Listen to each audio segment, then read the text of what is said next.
Hello, everyone. We're having some technical difficulties, so I'm recording this from my phone, and then we will upload it onto YouTube because of that. But we are looking at the book of Habakkuk this week. We're literally just summarizing the entire book. I love the book of Habakkuk. I think it's one of the most important books that can be discussed and talked about in our time together. I would recommend to you to read the book. Like, just read it. It's only 3 chapters, but read it all before you teach it because it gets you a really great perspective of what's going on, specifically chapters 1 and chapters 3.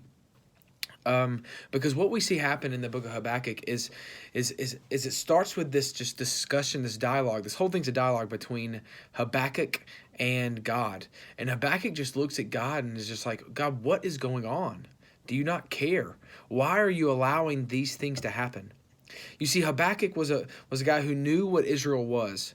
And he had seen how Israel had continued to go down this path that was just destroying them. And he was trying to figure out, God, why will you allow this to happen? I mean, what is going on? And what we see is God's response to him is this: Behold, I am doing a work that you would not even understand, even if I told you. Now, when we hear that quoted often, we think, man, look at this. This is who God is. He's doing this great and magnificent and incredible work. And we want to quote this as like, just wait till you see the future. But when you read the entire book, what you realize is what God was telling Habakkuk is that what he would not understand is that he's raising up the Chaldeans to destroy and send off the Israelites into exile. And which leads to more questions from Habakkuk. God, okay, first I don't understand why you're letting us sin, and now I don't understand why in the world are you going to let this people take over us?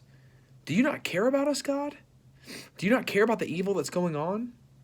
You see, I think this book needs to be discussed in churches today because that is one question that so many people ask. God, if you are good, why could you allow bad things to happen? And what we want to see today is that I want our students to understand that God has authority over all things. And that even though those events might be confusing to us, we can live with faith and joy as we place our trust in Him. You see, the reason things seem so hard for us to understand so often is because we have finite minds.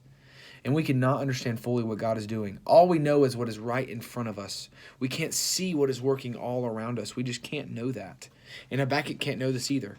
So what God starts to do is he begins to recount to him all of what he's doing. He shows him his sovereignty. He shows him his greatness. But he also shows him his faithfulness. He shows him his faithfulness. And so as you look through this teaching plan today, you basically see this teaching follow the chapters, follow the teachings of Habakkuk. And that's what I want you to do. And what we see in the second chapter is that Habakkuk tells us that people of faith, that people of the God live by faith and not by sight. Now, why is that important? That's important because if we live by sight, all we see is the circumstances around us. But if we live by faith, we live and we can live in such a way that we can trust that God is in control of all things and that He does care for us. And so you can even ask this question, does living by faith mean living blindly?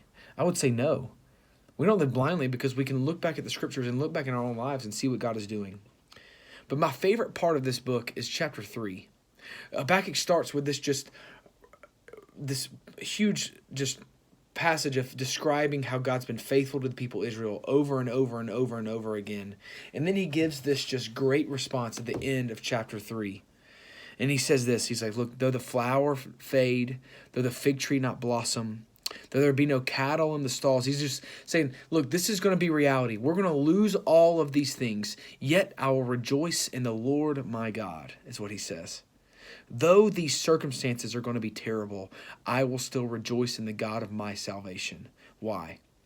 You see, because what Habakkuk teaches us is that joy in Christ, it must be run so much deeper than our present circumstances. It must.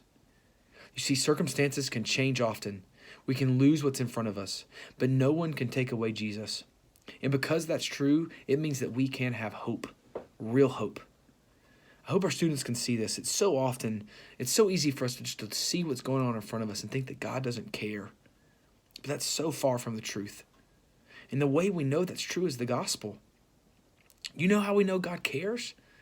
It's because He came and died for us.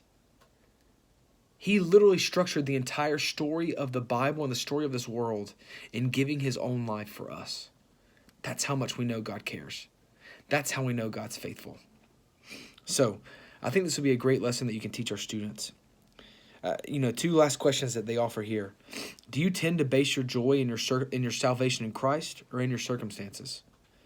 What he said, and it says, what do we communicate about God and His worth when we find our joy in His salvation versus how our circumstances are turning out? I hope you have fun teaching this lesson with the students. I think it's great. It's a hard message, but it's a good message for our souls. Thanks, guys.